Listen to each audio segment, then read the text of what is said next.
Hello, everybody, and welcome back to Gator Truth.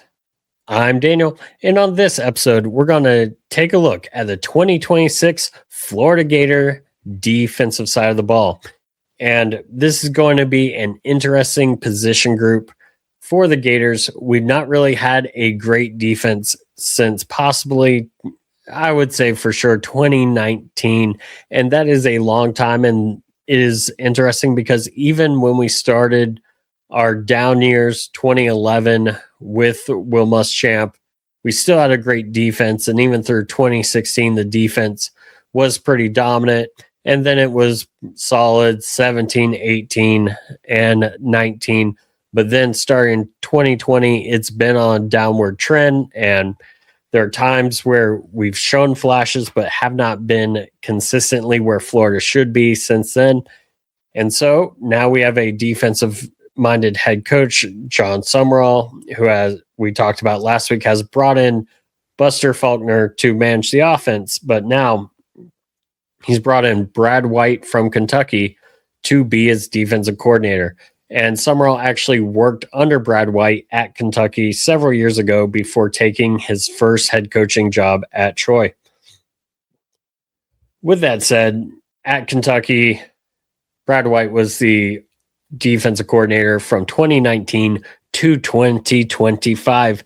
And during that time, he had many top 50 defenses. In fact, I don't think any of his defenses were outside of the top 50. Now, for the Gators, we really don't want to be that far down, but it would actually be a step up to many of the defenses we've seen the last 7 seasons. I'm not saying that's the goal, but I'm saying when I see a guy who, with Kentucky talent, and that is definitely something to keep in mind, with Kentucky talent, was never below the top 50 from what I saw. And I looked at scoring defense and I looked at yards per game. And if there's like a season I missed or have left out, leave it in the comments. But either way, for the most part, playing top 50 Ds, but also had several top 25 and even some top 15 defenses. And we're talking yards per game and points per game allowed.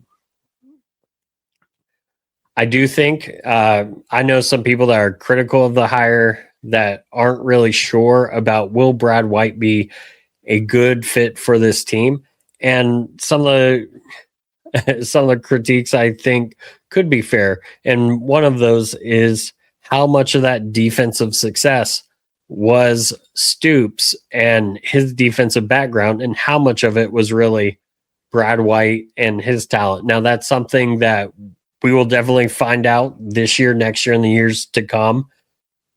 But at the same time, he also has John Summerall coming in, who they've worked together before and has that defensive background.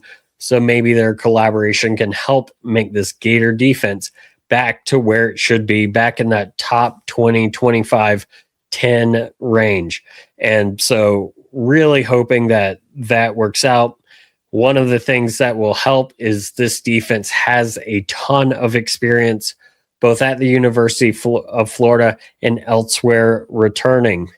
In fact, the Gators return 6 of the top 8 tacklers from 2025, including the 3 guys who had the most sacks in 2025 for the Gators, which, hey, that's production, and sometimes returning production is a good thing to keep track of.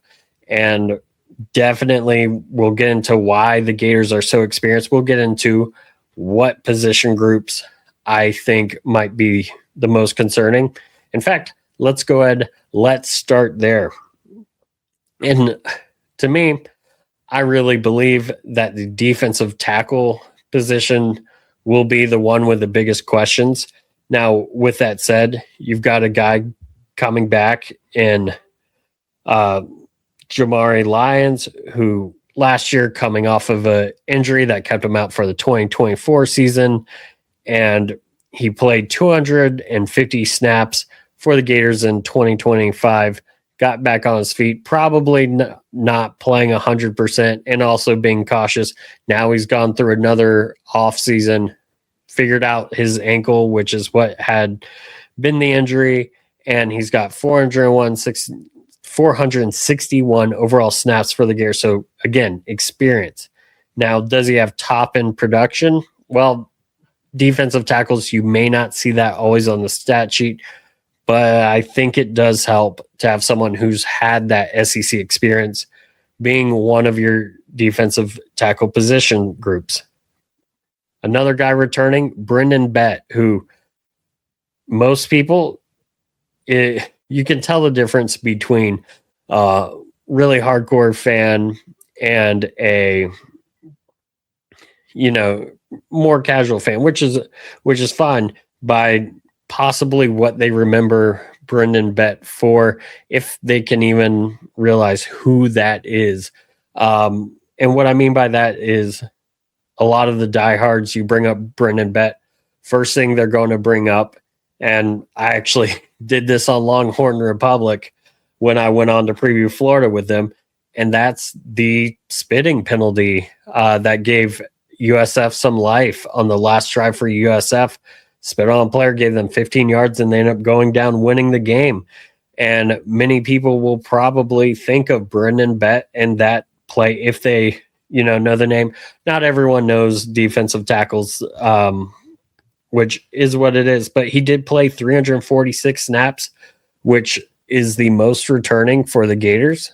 And so definitely big for him to come back. But one thing, when I talk about this negative moment, one thing most people don't realize is with 3 sacks credited last year, that's the second highest total on the team. 2 players are tied for 3.5 sacks. Brendan Bett, 3 sacks last year.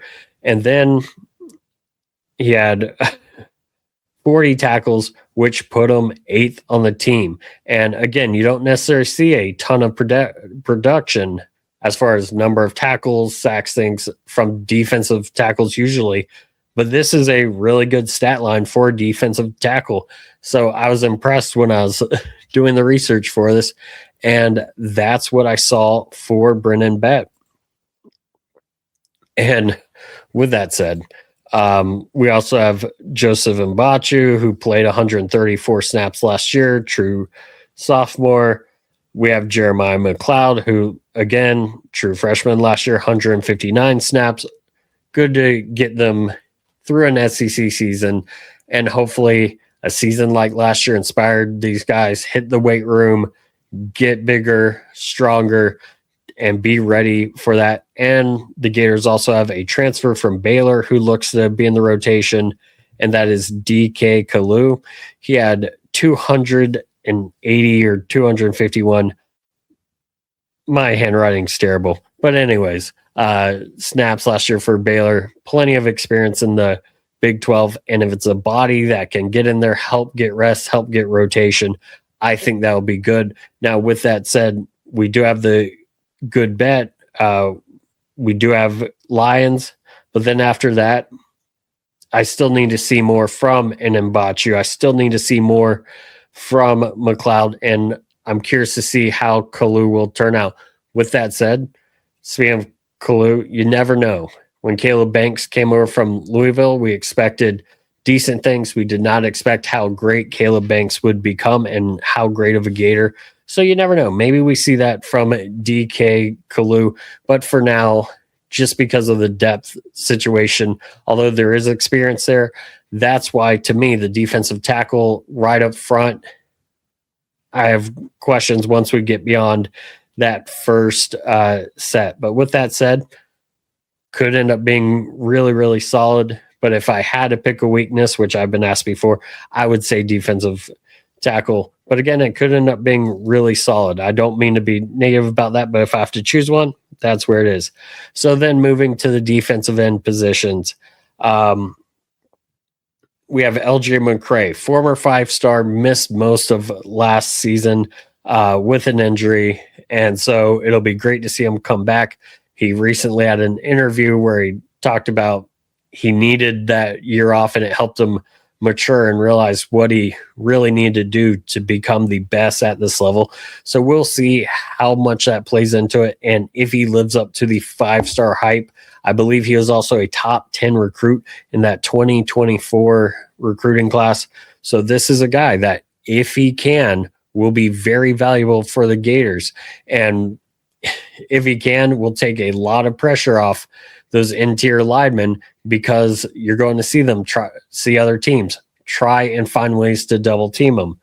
The problem is, not just with him, you've also got at a defensive end spot Cameron James, a guy who was tied for the most sacks last season, 3.5 sacks for the Gators, a guy who's been playing all 4 years. I remember he was a bright spot on the defense back in that terrible Miami game of 2024, causing a little bit of chaos, making the most of his opportunities. And then last year, of course, like I said, one of the top sack getters in on the defense. So I expect him to take another step. Again, a better strength and conditioning this year, I think, helps him as well. Plus, if you have him rotating with McCray, that's just going to wear out opposing defenses and give more opportunities for McCray, for James, and also Emmanuel. And I'm going to say this really weird. Oyedeho. I really messed that up, so I apologize to anyone who knows. But he's a 6'6", almost 300-pound defensive end, comes over from Jacksonville State, has actually not that much experience playing football. Last year as a redshirt freshman, though, for Jacksonville State, 36 pressures, 5 sacks, and really was a hot recruit in the transfer portal this year. Great grab by John Summerall to bring him in. This is a guy who, again, hasn't played much football in his life. Last year really ate up the Sun Belt. Now, the SEC is a higher level, but he'll also have higher level players around him. And again, strength and conditioning gains with Rusty Witt. I think this is a guy who, if he's rotating with McCray, with Cam James, really could have a fun time with opposing tackles who are getting worn out by these big and strong, fast defensive ends. And then let's move over to the jack position.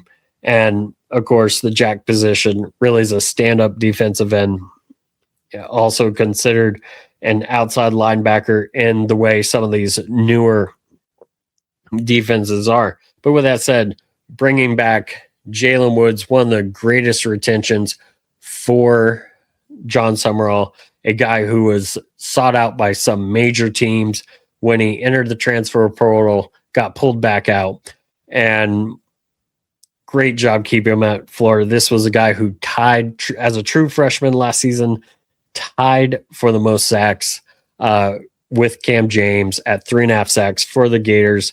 This is a guy who I do think, with the freshman to sophomore jump you see a lot of players make, with again the Rusty Witt strength and conditioning program, and this is a guy who many pundits have on their freak list just for some of his weight room accomplishments. You have him over at Jack. You've got KJ Ford, who's a true freshman who really flashed in the spring, looked great in the spring game, and then Kofi Asari, who had a sack last year as a transfer to the Gators. And I think pretty much we might see, I wouldn't be shocked to see some of that LJ McCray, we're not even Emmanuel, we'll just say Emmanuel, and Cam James. I wouldn't be shocked to see some of them maybe play some jack as well and try and get some of the best players on the field to cause chaos, especially on passing downs when Woods needs a break. And then we move to what I think is the strongest position on this defense, and that is the linebacker position. You've got 3 guys who are going to rotate in and out and who have done really well so far as Gators. And those are Miles Graham, Aaron Childs, Jaden Robinson. Last year, Miles Graham, true sophomore, leads the Gators in tackles. And then Aaron Childs, another linebacker, 4th in tackles. Jaden Robinson, 6th in tackles for the Gators. And again, this is hopefully going to be a better defensive scheme for them. And if you've got a defensive front that's doing well, then this may be a chance for them to take that next step. Announced that the day of this recording that Miles Graham is on the butt kiss watch list as a linebacker. So really good for him. Hopefully he continues to show up, show out, be one of the next great Gator linebackers. I think he's on his way. Now it's just a matter of, will the defense around him help him out? And going out to the corner position, I will say this. Love Gators breakdown. Dave Waters, in fact, we've joked on X about this already, but where I believe defensive tackle might be the biggest question mark position, he believes the secondary is the position. I think there is maybe something to that. For example, Dijon Johnson is a returner, third-year guy. Last year, really didn't play much, had 3 games he played, got injured against Miami. But in those 3 games, he did get an interception. When he's played, he's looked good. The problem is he's had some injury struggles. Same thing. Cormani McLean has been up and down. This is a former top recruit, former 5-star, and it's time for him to validate the hype of whether or not he should have been a 5-star guy. And this was a guy who was heavily recruited, ended up going out to Colorado, kind of flamed out in Deion Sanders' program, came back to Florida and played as a walk-on or came as a walk-on, earned a scholarship. This is a guy with plenty of talent. Now it's just time to put it all together and be consistent. And then we also have 2 guys, Javari Flowers, who as a true freshman played 298 snaps for the Gators, including 2 starts, one of those being FSU, and almost 300 snaps. That's a lot of experience for a very young guy as a true freshman. I've already mentioned you see lots of jumps from the true freshman year to the sophomore year. And alongside him, you have Ben Hanks III, played almost 150 snaps last year, 148, had 1 start, also FSU. That's right. Against FSU, we started 2 true freshman corners. And so at least with them having experience playing the games they played, like Tennessee, like FSU, these are guys that if they get in the game because Johnson gets injured again or McLean's injured or something's not working out, these are guys that I do believe with that experience, we don't have to question of like, oh, what are they going to do when the lights come on? But there are guys that will need to be more consistent and better than they were as true freshmen. And I don't think they look bad, but we've got to see that year 1 to year 2 growth. And then we get to the backside of the defense, the safety and star positions. And to start off, a 4th-year player who's played all 4 years, Bryce Thornton.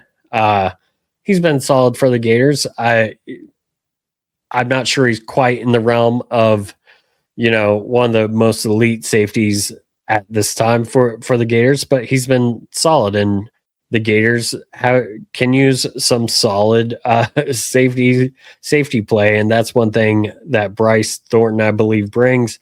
You also have retaining Lagonza Hayward, who last year as a true freshman, I thought he looked pretty good in his 128 snaps, played quite a bit against Mississippi State, and then also a guy who I've bragged about on this podcast before, Alfonso Allen, who played 243 snaps in 2025, has 374 total in his career. This is a guy who, when he played against Mississippi State, it was like, who is this guy? And why hasn't he been playing? So this is a guy coming in that you hope, if he gets another chance, will be solid as well. I would love for someone to step up and be an all SEC guy. But if not, hey, I will take solid. And then you also have transfers. You have DJ Coleman, who has come over from Baylor. He played almost 600 snaps last year, has over 1,000 snaps total. This is a very experienced guy. One thing I found interesting is he last year spent 300, according to Pro Football Focus, he 360 of his snaps were at the slot corner, so like the star position. Now, whether he plays the star, whether he plays safety or rotates between the two, we will see. But this is a guy who has lots of experience, and can't wait to see what he does for us. Hopefully that's something good. And then Cam Dooley is the guy who's come over from Kentucky, played 413 snaps for the Wildcats last year, played for Brad White, knows the system, but it looks like he's come over with no promise of starting. And I like that, but also it's a chance for a guy like that to come in and possibly earn a spot, make a name for himself. So we will see how that works out, but he's got plenty of, I believe he has 2 or 3 years left of eligibility. So if not this year, if he plays sparingly, it's something that could help us in the future. Although I think he'll probably end up in the rotation. And then also another star possibility who, from my understanding, did great things in the spring, Kanye Clark, who had 200 snaps for UCLA last year. Of course, UCLA was all sorts of crazy. Don't know what to fully take of that, but I do know that the coaches are high on him. So we will see what happens there. So now that I've run through the defense and really many of the names that I think will feature, haven't really talked about many of the true freshmen outside of KJ Ford, but that's because I see a lot of guys, like I said, who have had plenty of experience on this defense. And that's one thing we've talked about in years past is, well, the inexperience of the defense, or these are young guys, they're still getting used to it. Well, this year, the Gators don't have that excuse on defense. You've got 3 linebackers who have been playing here for 3 years and have been playing, not just sitting on the bench. You've got a defensive backfield that has 2 guys who have been in college football 3-4 years, and then 2 guys that started games last year and played plenty for the Gators. You've got a safety who it's his 4th year, on the field for the Gators and 3rd year as a starter, along with some guys who have at safety who have, hundreds, if not 1,000 snaps. And then, up front, you've got guys like Cam James, who it's his 4th year, really 3rd year playing he's been with the Gators 4 years, but it's his 3rd year fully in the rotation. Jalen Woods, big role last year as a true freshman, has that experience. You've got Brendan Bett, you've got Lyons, you've got Kalu with plenty of experience at defensive tackle. So where in the past the Gators had that experience or had that excuse of not having much experience, this year you've got a lot of experience. If there's ever a time I think we're going to see, I'm not saying that we're going to see a completed product of Brad White, but if there's ever a time I think a DC can come in and at least feel comfortable in what he has, I really think it's a decent situation from a talent perspective. I mean, you've got a guy like Jalen Woods who's out playing his draft profile, or at least did last year, and was highly sought. You've got former 5 stars and LJ McCray and Cormani McClain. You've got high 4 stars like Miles Graham, Aaron Childs, who have plenty of experience. Another high 4 star and Ben Hanks III and Javari Flowers. I mean, there's plenty of talent on this defense to do something. I'm not saying it's going to be a complete thing, but I think this defense could be top 50, top 40, maybe even top 30. And some of that could be just pad statting in early games, but some of that could be, hey, this is a defense that last year, just being honest, wasn't quite as bad as one could hope, and at times had moments of brilliance. Like we're talking last year, you go to Miami and the Gators are only down by 6 in like the 3rd quarter with the ball, thanks to an interception, with a chance to take the lead.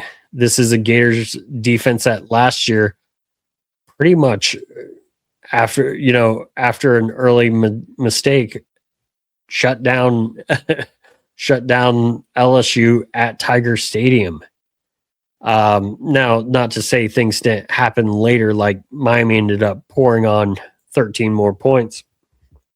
But with that said, or a few more points, but with that said, this is a team that held Texas to 21 points, went toe to toe for 3 quarters, and despite the offense being not great at Kyle Field, the defense going into the fourth quarter, it was a 1-score game.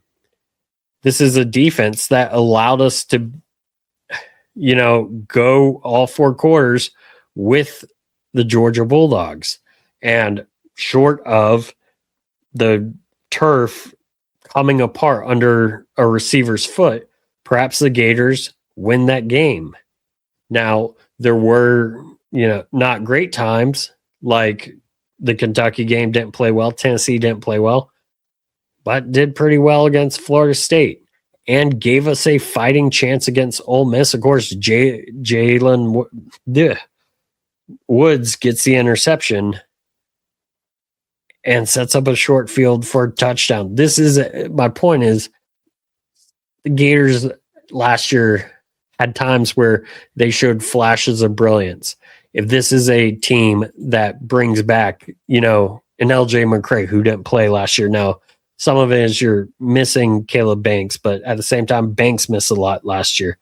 But at the same time, you're returning guys like Bryce Thornton, Miles Graham, Aaron Childs. You expect them to now move up as their upperclassmen. You expect this, and this is a defense that last year had moments of brilliance. So with a guy like John Summerall, hopefully with a guy like Brad White, who did more with less at Kentucky, you hope that this is a defense that will be more consistent this year.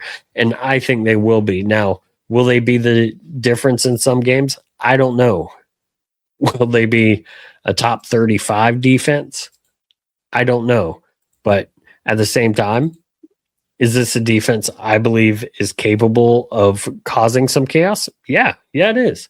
And it's one I think could end up pretty good, but we'll have to see. Again, you return 6 of your top 8 tacklers, your top 3 sack getters, and this is a defense that at times gave the offense a fighting chance last year, and of course the offense let it go a little too many times. But with that said, if I had to make a guess, I believe this defense will be pretty good. To play some over-unders before we get out of here, last year the Gators didn't get a ton of sacks. So if I set the sack at 25, that's a little over 2 per game, or if we make a bowl game, should make a bowl game, that is 2 per game. I'm going to go with the over, with the return of LJ McCray, the continued evolution of Cam James and Jalen Woods, and maybe even see some KJ Ford, and maybe even see some of our linebackers like Miles Graham really get in there and make a difference there. And then if I had to put, let's say 25 per game in points allowed, which seems pretty high, but the Gators really have not been that great in past few years. I would hope they'd be under, and so I'm going to go under. Now, again, in all candor, I think some of me taking that under is hoping that, well, hope's not a strategy, but things like Florida Atlantic, Campbell will help us out for games where maybe it gets a little crazier. But I also think that Vandy's taking a step back. I think we can shut down Florida State at least here in August. I believe we can. And then there will be some interesting games. You're talking about Ole Miss coming to the Swamp, where in my opinion, a better Ole Miss, we'll talk about that next week, came to the Swamp and lost 2 years ago. And then you've got a Carolina team that has been up and down. You've got a Kentucky team that has a brand new head coach that could be doing well, or their season could be over. We will see. you have Vandy, and then you have Florida State. So teams that maybe if you give up more to like a Texas, you can average that. But with that said, over 25 sacks, under 25 points per game. And with that said, thank you all for listening. And as always, go Gators.